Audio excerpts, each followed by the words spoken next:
하나님께서 그 영광을 받으신 줄로 믿습니다.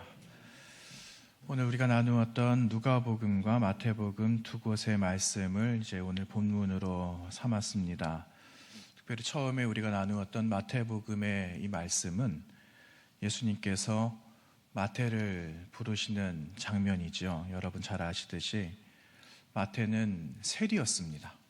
세간원이었던 마태를 우리 주님께서 부르시는 장면으로부터 이제 시작이 됩니다. 예수님께서 세관에 앉아 있었던 이 마태를 부르시기 위하여 그 세관 앞을 지나가게 되시는데, 여러분 아시듯이 세관에 근무하는 사람들은 그 유대인들이나 주변에 많은 사람들이 그렇게 좋아하지 않았습니다. 눈총을 받는 직업, 그 사람들의 이목, 모든 세간이 집중이 되는 그런 직업을 가진 그런 사람이었거든요.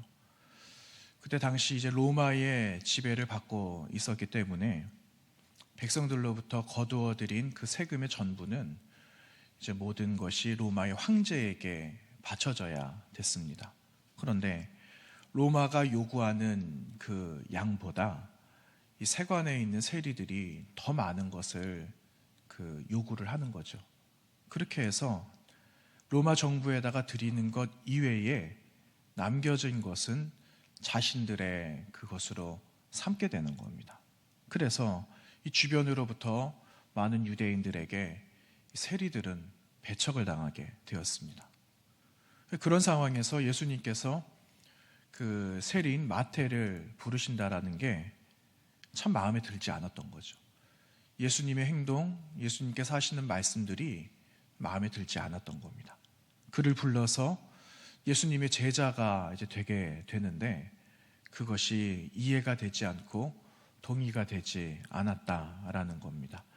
오늘 우리가 나누었던 마태복음 9장 13절 말씀에는요, 예수님께서 이 땅에 오신 이유, 그 목적을 기록하고 있는데 13절 말씀에 이렇게 기록합니다. 너희는 가서 내가 긍휼을 원하고 제사를 원하지 아니하노라 하신 뜻이 무엇인지 배우라. 나는 의인을 부르러 온 것이 아니요 죄인을 부르러 왔노라 하시니라. 13절 말씀에 기록하고 있습니다. 여러분, 예수님은 죄인을 부르러 오셨다라고 말씀하시죠. 그래서 여러분, 죄인은 궁극적으로 의인이 될 수가 없는 겁니다. 그런데 우리 주님께서 산상보훈 그 마태복음 5장의 말씀을 보시면은 천국을 소유할 수 있는 사람이 누구인가? 어떤 사람이 천국을 유업으로 얻게 되는가? 그 말씀, 가장 처음에 하신 말씀인데 바로 심령이 가난한 사람이 하나님의 나라를 얻게 된다. 천국이 너희 것이다. 그런 말씀을 우리 주님께서 하신 바가 있으셨습니다. 오늘 본문에 보면은 이 심령이 가난한 사람이 과연 누굴까요? 바로 세리나 이 죄인들인 거예요. 이 사람들이 여기에 해당되는 사람들이었죠. 그들이 천국을 얻은 방법이 여러분 대단하지 않았습니다. 그들이 천국을 유업으로 얻게 되는 것은 매우 단순했는데 예수님의 제자가 되거나 혹은 구원을 얻는 데에 이 사람들이 크게 무슨 노력을 하지 않았다라는 겁니다. 자, 예수님께서 마태를 부르실 때 마태가 어떻게 했습니까? 그는 그 자리에서 일어난 것밖에 없어요. 그는 그 자리에서 일어나서 주님을 따른 것밖에는 없습니다. 그런데 그가 일어나서 따라갔다는 그 말 안에는요, 엄청난 의미들이 들어져 있어요. 사실은 세관에 앉아있다라는 그 의미는 내가 더 이상 부족한 것이 없습니다. 나는 내 삶 만족합니다. 이런 의미가 안에 들어가 있거든요. 그런데 그가 일어나서 주님을 따라갔다라는 건 내가 현재 있는 나의 모든 자리를 그냥 다 포기하겠습니다. 당신이 부르시니까 저는 그 말씀에 순종하겠습니다 하는 그러한 의미가 일어나서 따랐다라는 그 구절 안에 들어가 있는 거예요. 예수님께 그 병고침을 낳았던 사람들이 있었잖아요. 자신의 형편이 너무 말이 아니어서 주님 앞에 나왔던 많은 병든 사람들이 있었어요. 나음을 얻게 되잖아요. 그런데 그 사람들이 뭐 어떻게 합니까? 무슨 절차를 다 겪지 않습니다. 그냥 예수님께서 청해 주시고 청함받은 그들은 주님의 말씀을 듣고 그 말씀에 순종했더니 나음을 얻게 되는 놀라운 역사, 그리고 그러한 일들을 경험하게 되지 않습니까? 그래서 주님께서 말씀하신 바가 오늘 9장 13절에 있는 말씀입니다. 제사보다 순종과 긍휼을 우리 주님은 더 귀하게 여기셨다라는 겁니다. 자, 여러분, 만약에 지금 저 뒤에 문이 다 닫혀 있어요. 그런데 형색이 초라한 분이 그냥 문을 열고 들어오셨습니다. 그래서 이렇게 보니까 몇 끼를 굶으셨는지, 문을 여는 순간 그분의 온 몸에서 나는 향기로운 냄새가 그냥 다 코를 찌르는 거예요. 예배당 안을. 그러면 여러분 어떻게 하시겠습니까? 그분의 그 모습을 보면 이분에게 지금 무엇이 필요한지 우리는 단번에 알 수 있어요. 아, 저분이 어디 거할 곳이 없는가 보구나. 저분이 드신 건 좀 있을까? 얼마나 배가 고팠을까? 몇 끼나 드셨을까? 이 추운 겨울에 이런 생각을 하게 되지 않을까요? 그러면 당장에 우리가 할 수 있는 게 무엇이겠습니까? 그분에게 깨끗한 옷을 드리고, 그리고 그분에게 필요한 음식을 드리는 게 당장 급한 것 아니겠습니까? 아, 우리 지금 예배 중이니까 그러려면은 기다리세요. 예배 다 끝나야지 할 수 있어요. 이렇게도 할 수 있을 겁니다. 그런데 가장 급한 것, 그분에게 지금 필요한 것을 공급해 주어라 하는 것이 우리 주님의 마음의 바람이었다라는 겁니다. 그래서 주님은 당장 이 마태를 부르실 때 많은 죄인들과 함께 하시는 그 자리에 함께 하신 거예요. 이들에게 지금 필요한 것이 무엇인가?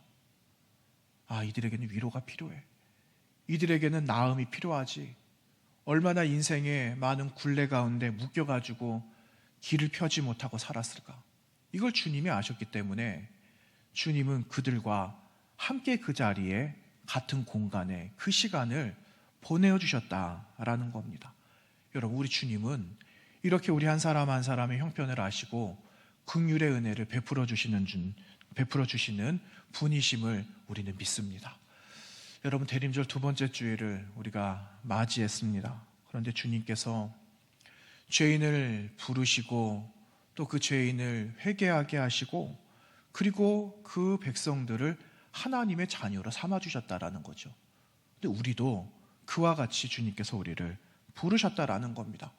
우리를 불러주셨는데, 초청해 주신 이 자리에 우리도 있게 되었는데, 우리는 또다시 오늘 대림절 아침 두 번째 맞이하는 이 시간에 어떠한 결단을 할까?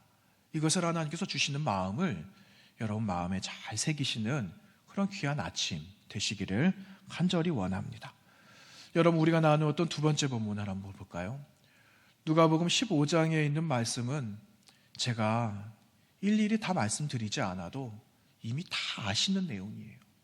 저는 이 본문의 말씀을 참 좋아합니다. 왜냐하면 아버지의 마음을 너무 잘 알 수가 있거든요. 그래서 이 아버지의 마음이 이런 거구나, 이렇게 살아가야 되겠다, 그 하나님의 말씀을 보면서 그냥 감동을 받는 거예요.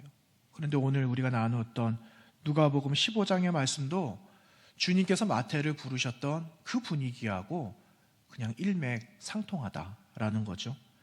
여러분, 집을 떠난 아들이 있었습니다. 그런데 이 아들, 아버지께로부터 유산을 받아서 떠나잖아요. 그런데 그냥 떠나지 않거든요. 그 앞에 수식어가 있습니다. 그 아들이 아버지께로 받은 것을 가지고 멀리 떠났습니다. 제가 멀리 떠났다 이렇게 말씀드렸잖아요. 정말 멀리 간 거예요. 이 말은요, 이제 아버지 안 보고 싶어요. 이제 아버지 볼 일은 없을 겁니다. 그러니 저는 제가 가고 싶은 대로 가겠습니다 하고 그냥 아버지하고 작별 인사한 겁니다. 이렇게 해서 그 아들이 떠났어요. 그런데 결과가 어떻게 됐습니까? 자신이 원하는 대로 살아가죠. 원하는 대로 하고 싶은 대로 다 합니다. 그런데 결과는 어떻게 됐습니까? 결과는 제로. 아무것도 남겨진 바가 없었습니다. 여러분, 제가 처음에 마태복음 말씀 잠깐 말씀을 드리고 누가복음의 본문 말씀을 드렸는데 이 두 본문에서 발견할 수 있는 공통점이 하나 있습니다. 여러분이 공통점이 무엇일까요? 예수님께서 마태와 주변의 사람들을 청해 주셨거든요. 그리고 이 아버지는 둘째 아들 맞이하셨거든요. 그런데 너 왜 그랬냐? 묻지 않으셨다라는 겁니다. 이유를 묻지 않으셨다라는 거예요. 이 말은 조건 없이 그냥 받아주셨다라는 겁니다. 주님도 조건 없이 받아주셨고 아버지도 그 아들을 조건 없이 그냥 안아주셨다라는 겁니다. 여러분, 이때 주변의 반응들이 나오거든요. 그냥 그 주변의 반응이 그냥 넘어가지 않아요. 어떻게 나옵니까? 주님께서 세리, 죄인들을 부르실 때 주변의 바리새인과 유대인들이 수군수군 거리는 거예요. 아니, 어떻게 저렇게 할 수가 있을까? 아버지께서 그 둘째 아들을 맞이해 주셨을 때 여러분, 큰 아들의 반응도 나타나거든요. 큰 아들이 별로 마음이 편하지가 않았던 겁니다. 기뻐 반기지 않았어요. 오늘 말씀 보니까 15장 28절 말씀에 큰 아들의 마음이 기록이 되어져 있어요. 그가 노했다, 이렇게 기록하고 있습니다. 엄청난 화가 난 거예요. 그리고 나서 이렇게 말을 하죠. 나는 이렇게 여러 해를 두고 아버지를 섬기고 있고 아버지의 명령을 단 한 번도 어긴 일이 없는데 나에게는 친구들과 함께 즐기라고 염소 새끼 한 마리도 주신 적 있습니까? 그런데 창녀들과 어울려서 아버지의 재산을 다 삼켜버린 이 아들 오니까 그를 위하여 살찐 송아지를 잡으신 그 이유가 도대체 무엇입니까? 하고 그 첫째 아들이 아버지에게 따지는 겁니다. 저 여러분 생각이 어떠십니까? 큰아들이 아버지에게 하는 이 말은 여러분 틀리지 않아요. 맞는 말이잖아요. 저는 이 큰아들 생각 맞다라고 생각합니다. 그런데 성경에서 드러나지 않은 그 주님의 마음이 무언가를 발견하는 게 이제 우리가 할 몫이라는 거죠. 여러분, 그에게도 정말 위로가 필요합니다. 큰아들에게도 위로가 필요하고 큰아들이 지금까지 수고하고 묵묵하게 그 자리 지킨 거 격려가 필요합니다. 보상도 있어야죠. 그런데 성경은요, 그것도 필요한데 그것보다 중요한 것 있어. 이르시면서 오늘 우리에게 말씀하시는 겁니다. 아버지께서 어떻게 말하고 계십니까? 이렇게 말씀하시잖아요.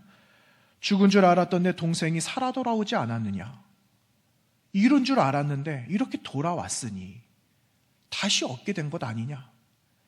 영원히 죄인 취급받을 그 사람이 은혜를 아는 사람이 되었는데 이보다 더 기쁜 일이 또 어디에 있느냐? 이것이 아버지의 마음이었다라는 겁니다. 여러분, 이들과 함께 있는 것, 그리고 그들을 위로하는 것, 그들에게 지금 당장 필요한 것을 보듬어주고 깨끗하게 씻겨주고 배가 부르게 해주고 다시 건강이 회복되도록 하는 것, 이것은요 세상의 그 어떤 기준보다 더 값진 것이다 라는 것을 우리 주님께서 말씀해 주시고 계시는 겁니다. 여러분, 이게 성경이 우리에게 말씀하시는 계시예요. 계시, 드러난 하나님의 마음, 이것을 오늘 알아야 된다, 이렇게 말씀하고 계시는 겁니다. 여러분, 우리가 사랑에 관한 이야기를 얼마나 많이 합니까? 여러분, 사랑도 많이 해보셨잖아요. 지금도 사랑하시잖아요. 앞으로도 사랑하면서 살아가야 되잖아요. 그런데 진정한 사랑이 있다면 여러분, 그 진정한 사랑은 어떤 사랑일까요? 여러분, 그 진정한 사랑은요, 그 사람에게 완전히 빠져버리는 거예요. 그냥 빠져가지고 주변이 안 보이는 겁니다. 여러분, 그런 사랑 해보셨잖아요. 그렇죠? 지금도 하고 계시잖아요. 그 사랑을 우리는 끝까지 이루어 가야 되는 겁니다. 그러니까 계산하지 않는 거예요. 내가 손해봐도 기쁜 거죠. 손해를 봐도 괜찮아요. 내가 사랑하는 사람에게 주는 거니까. 그거 얼마나 좋습니까? 그렇죠? 제가 이 이야기를 드릴까 말까 하다가 마음으로 하기로 결정을 한 게 있습니다. 제 연애했던 이야기 조금만 하겠습니다. 교육전도사 시절에 가지고 있는 게 뭐 얼마나 되겠어요. 그런데 제 아내는 그때 서울에서 신대원 다니고 있었거든요.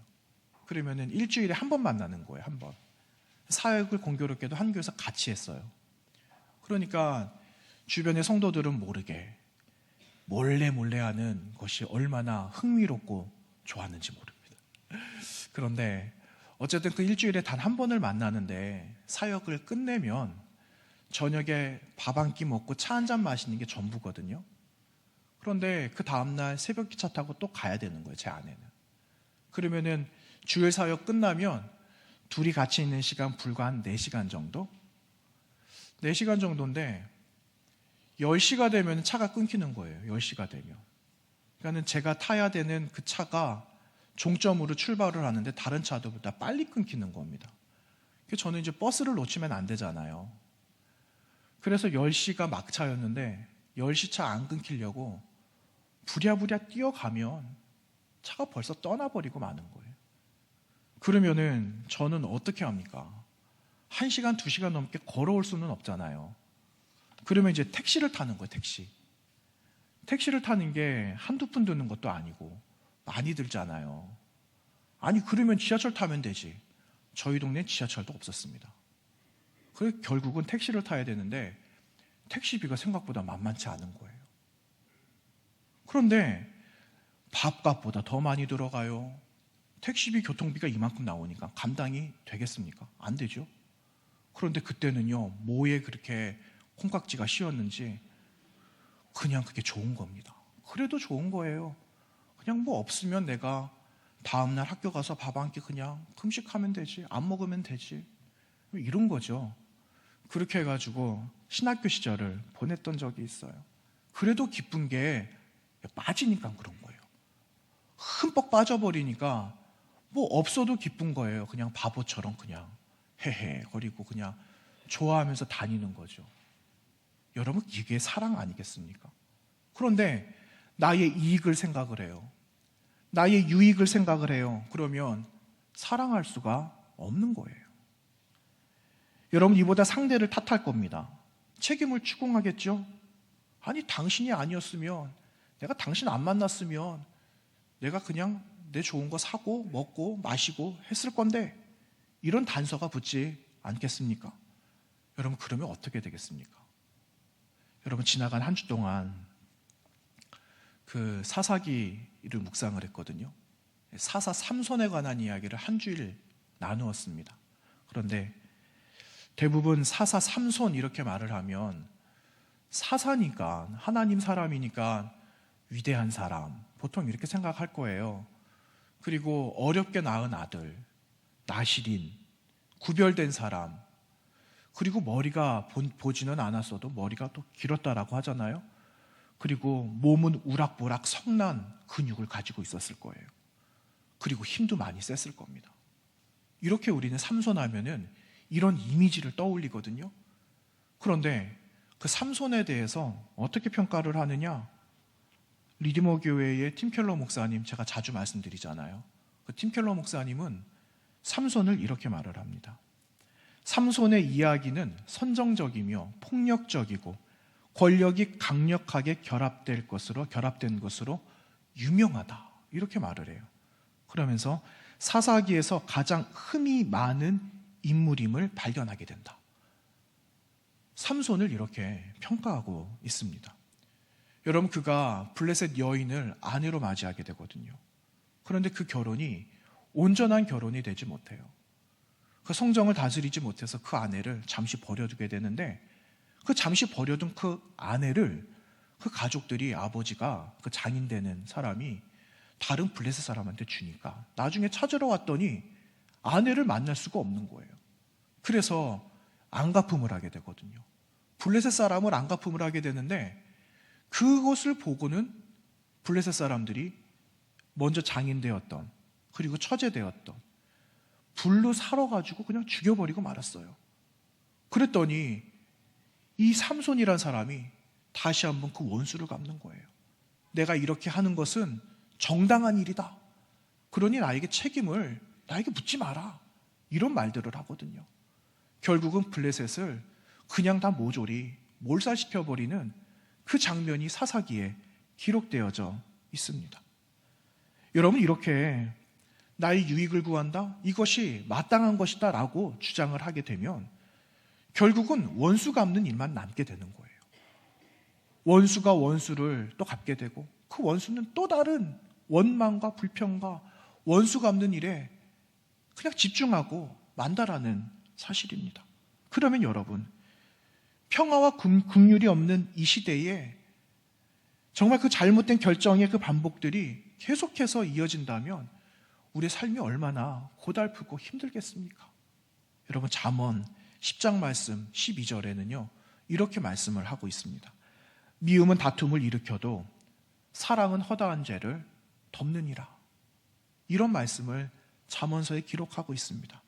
여러분, 주님이신 우리 주님께서, 예수님께서 죄인과 세리들을 덮어주셨기 때문에 그들이 주님의 사랑을 받는 사람이 되었어요.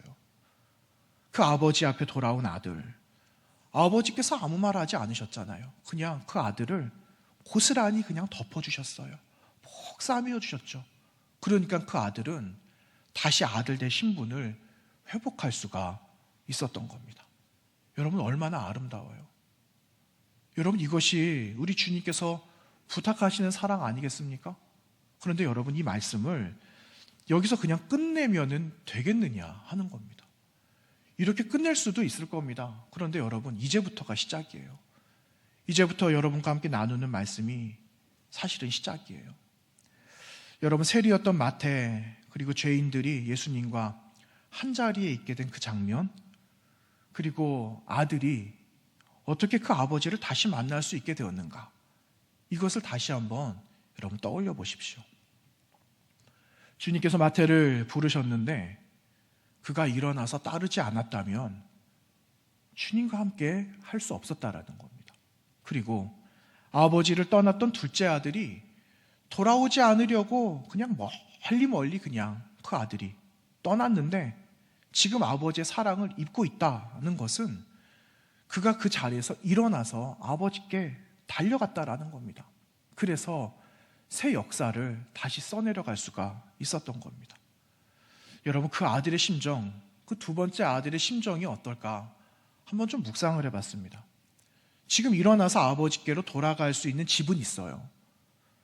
그리고 아버지도 계세요. 그런데 그 마음에 두려움이 있지 않았을까? 성공할 수 있는 거 반, 실패할 수 있는 것도 반인데 과연 내가 돌아가서 승산은 있을까? 그 마음에 많은 갈등들이 아마 있었을 겁니다. 만약에 그 아버지를 만났는데 아버지께서 이렇게 말하는 거죠. 야, 이 녀석아, 너 떵떵거리고 나갈 때는 언제고 지금 이 모양 이 꼴로 다시 돌아와서 어떻게 나를 다시 볼, 무슨 면목으로 다시 돌아왔냐? 이렇게 만약에 아버지께서 말씀을 하셨다면 이 아들은 차라리 내가 돌아오지 말걸, 내가 괜히 돌아왔다, 이렇게 한탄하면서 말하지 않았을까요? 그런데 성경은 그렇게 기록하지 않아요. 아버지께로 돌아갔기 때문에 그는 아버지를 만나게 된 거예요. 여러분, 이걸 뭐라고 말을 하냐면요, 회개라고 말하는 거예요. 회개. 여러분, 저와 여러분이 동일하게 가지고 있는 신앙적인 고백이 있어요. 제가 가지고 있는 신앙적인 고백이 있고, 그리고 여러분이 가지고 계신 신앙적인 고백이 있어요. 똑같은 고백이 있어요. 그것은 무엇이냐면은 저나 여러분이나 모두가 하나님의 사랑받는 자가 되었다라는 겁니다. 이건 우리 모두가 동일한 고백이에요. 여러분, 이것이 우리에게 주신 은총이라는 사실을 내가 안다면 그것을 아는 사람은 내가 은혜 받을 수 있는 자격이 있어서 은혜 받은 것인가? 이거를 다시 한번 생각하고 깨닫게 되는 거죠. 여러분, 다시 말씀드리면은요, 여러분, 우리는 아무런 자격이 없다 그랬잖아요. 지나간 주도 그 말씀 드렸거든요. 우리는 아무리 생각을 해봐도 이 사랑을 받을 자격이 안 돼요. 우리는 자격이 없어요. 조건 없는 사랑과 은혜를 주셨기 때문에 우리는 그저 누리는 겁니다. 은혜를 알고 보니까 정말 그 은혜가 무엇인지를 알게 되는 거죠. 내가 할 수 있는 것은 단지 내가 죄인이라는 것을 고백하는 것밖에는 없는 겁니다. 내가 할 수 있는 것은 아무것도 없어요. 하는 것이 저의 고백이고 우리 모두의 고백이다라는 것을 깨닫게 되는 겁니다. 여러분, 우리 주님의 십자가를 한번 보세요. 골고다 언덕에 십자가 3개가 있었는데 주님이 달리신 십자가 양옆에는 2 행악자가 있었거든요. 그런데 한 행악자는 이런 말을 합니다. 당신이 그리스도면 너 자신을 구원하고 우리도 한번 구원해봐라. 예수님을 비방하는 거죠. 그런데 한쪽 편에 있었던 행악자는 뭐라고 말하죠?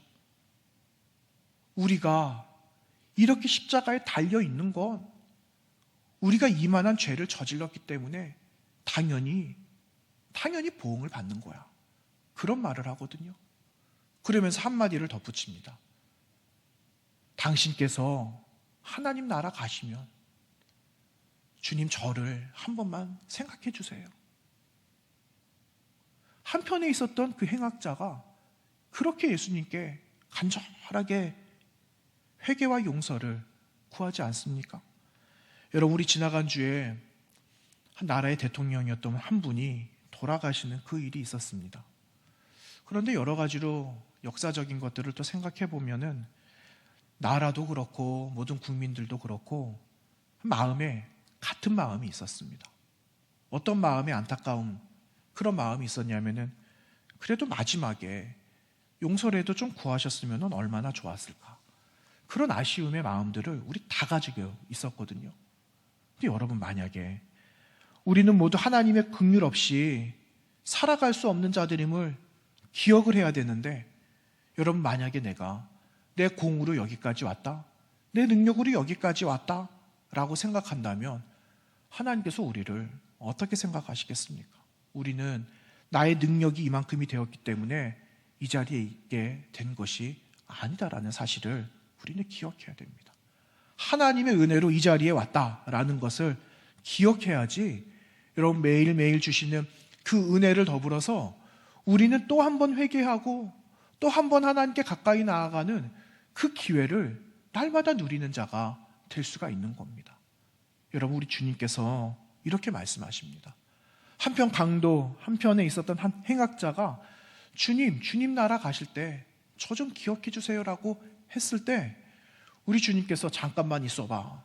내가 너 어떻게 살았는지 한번 가서 좀 봐야 되겠어. 조금만 기다려봐.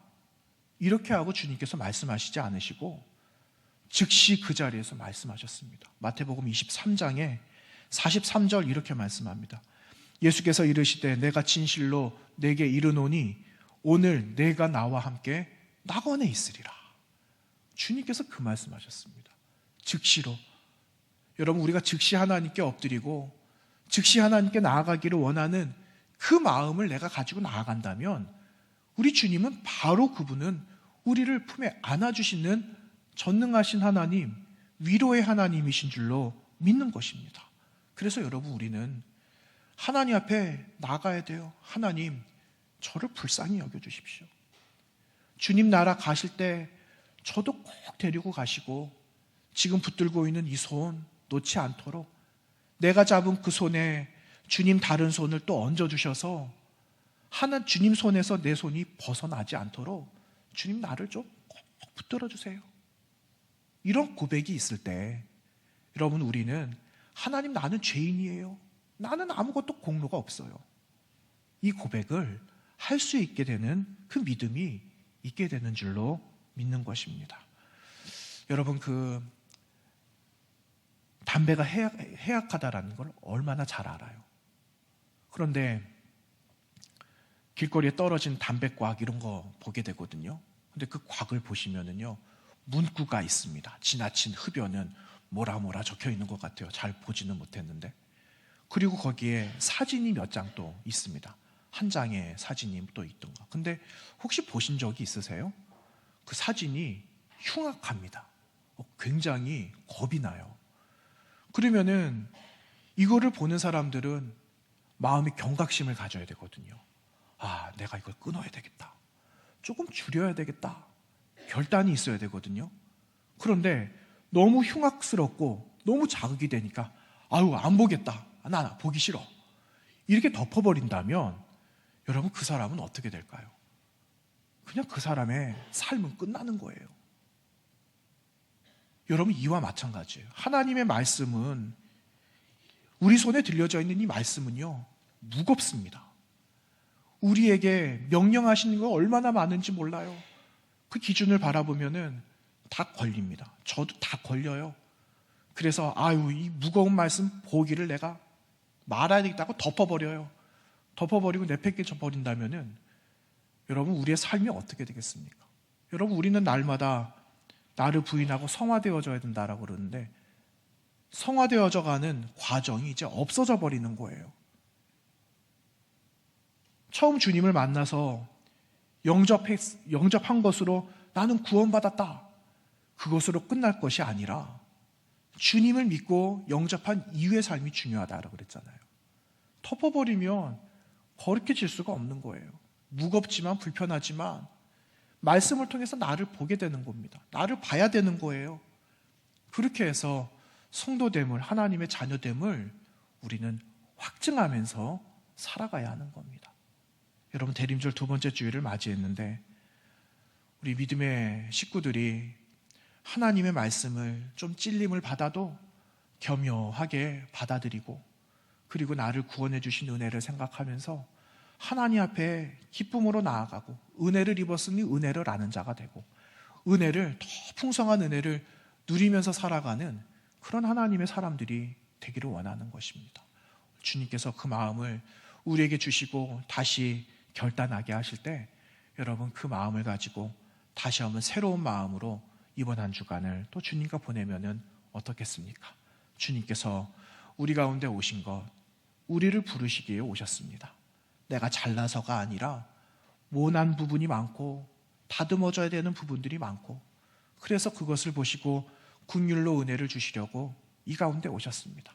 그 사실을 기억하시면서 여러분, 대림절의 이 시간들을 아름답고 따뜻하게 하나님께 올려드리는 겸손한 마음으로 함께 보내시는 우리 저와 여러분, 우리 믿음의 식구들 다 되시기를 원합니다. 기도하겠습니다.